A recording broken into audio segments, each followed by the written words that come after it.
안녕하세요. 예쁨을 픽하세요. 에픽 성형외과 성형외과 전문의 홍진명입니다. 여러분, 코 상담하러 오실 때 신세경 코처럼 해주세요, 카리나님 코처럼 해주세요 하시죠? 하지만 그분들의 코를 분석해서 제가 말씀드리면 제 말을 알아들을 수 있으신가요? 신세경님의 비순각, 카리나님의 비주, 여러분들이 상담을 오셔서 내가 원하는 코를 좀 더 정확하게 상담하기 위해 이 영상을 준비했습니다.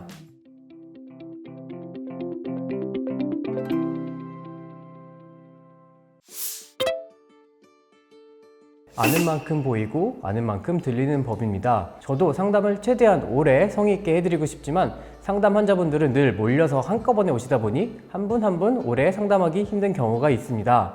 아예 지식이 없는 상태에서 오시면 이것들을 설명하느냐고 상담 시간을 효율적으로 사용하지 못하고 정작 중요한 디자인의 세밀한 상담이 진행되지 못할 수도 있습니다. 여러분들의 소중한 시간 좀 더 효율적으로 사용할 수 있도록 기본 용어부터 말씀드리겠습니다. 제가 모형을 가지고 설명을 드리겠습니다.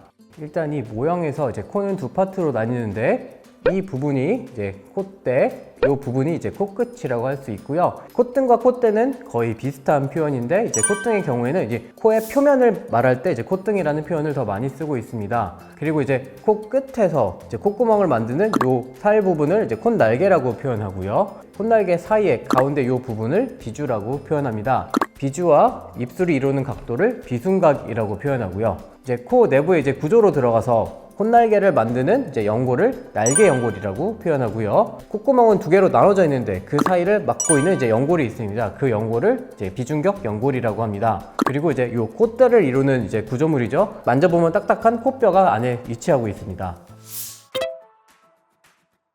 일단 비개방과 개방 수술을 먼저 차이를 말씀드리면 비주 부근에 절개가 들어가는지 여부에 따라서 두 개가 나뉩니다. 비개방이라더라도 절개가 아예 안 들어가는 건 아니고요. 이 콧구멍 안쪽으로 절개가 들어가서 이 안쪽 구멍을 통해서 수술을 하게 됩니다. 복코의 경우에는 사실 의학용어가 아니라 내가 복코라고 생각하면 복코인데요. 코끝을 얄쌍하게 보이기 위해서 시행하는 지방 제거, 날개 연골 다듬기, 연골 묶기 등등을 총칭해서 복코 교정이라고 표현합니다. 다음은 매부리코인데요. 대부분 매부리코는 이 콧대 튀어나오는 부분을 가는 정도로 생각하고 오시는 분들이 많은데요. 사실 매부리코는 매부리뿐만 아니라 처진 코끝을 같이 교정해야지 교정이 잘 되는 경우가 많습니다. 다음은 절골인데요. 이 절골은 이 콧대를 이루는 이 코뼈 부분을 조작하는 수술이고요. 내측 절골과 가측 절골로 나뉘는데 콧대를 이루는 코뼈가 두꺼울 경우 책을 접듯이 좁혀주는 수술이 절골입니다. 마지막으로 콧볼 축소의 경우는 이 콧구멍이 너무 큰 경우에 시행하는 수술인데 콧볼의 폭 혹은 구멍의 크기를 줄여주는 수술이 콧볼 축소입니다.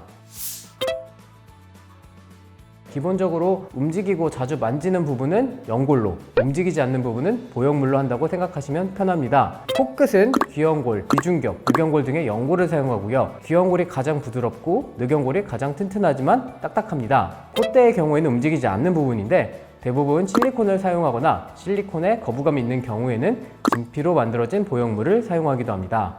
여기서 무보형물 코성형은 실리콘을 사용하지 않는 수술을 대부분 통칭하고요. 이 코끝뿐만 아니라 매부리를 포함한 콧등도 같이 수술하는 경우가 대부분입니다. 여러분들이 많이 가져오는 질문 혹은 표현인데요.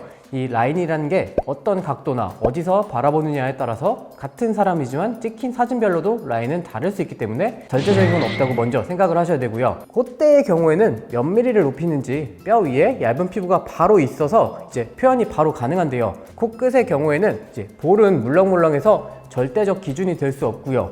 코끝의 이 피부도 좀 두껍기 때문에 코끝의 모양을 표현하기 위해서 이 라인이라는 표현을 쓰게 됩니다. 반버선 코로는 민효리님, 요즘 대세인 직번바선 라인으로는 신세경, 오연석, 카리나님, 최근에 뜨고 있는 직선 코로는 민지, 서륜, 고윤정님 등이 있고요. 남자 직선 코로는 방탄, 쥐나, 김유한님을 많이 들고 오시고 드물긴 한데 남자 직반으로는 박형식, 박보검님 등 이런 분들을 예로 들 수 있습니다.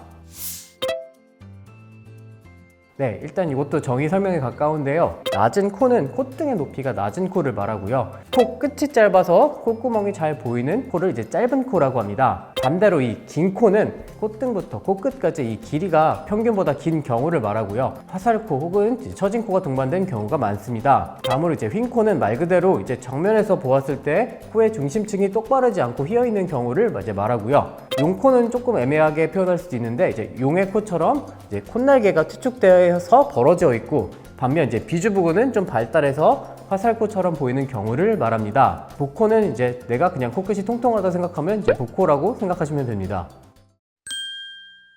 오늘은 코 성형을 상담할 때 알면 도움되는 기본 정보를 알려드렸습니다. 그 외에도 코 상태에 따라 이 비공 내리기, 비순각 교정, 비근 절제 등도 있지만 모든 수술에 대해서 정확하게 이해하실 필요는 없습니다. 여러분과 상담하실 원장님께서 자세히 설명해 주실 겁니다. 대신 한번 들어보면 더 이해가 잘 될 거라고 생각하고 이 영상을 제작하게 되었습니다. 더 궁금하신 내용은 밑에 댓글로 달아주시고요. 오늘도 감사합니다. 성형외과 전문의 홍진명이었습니다.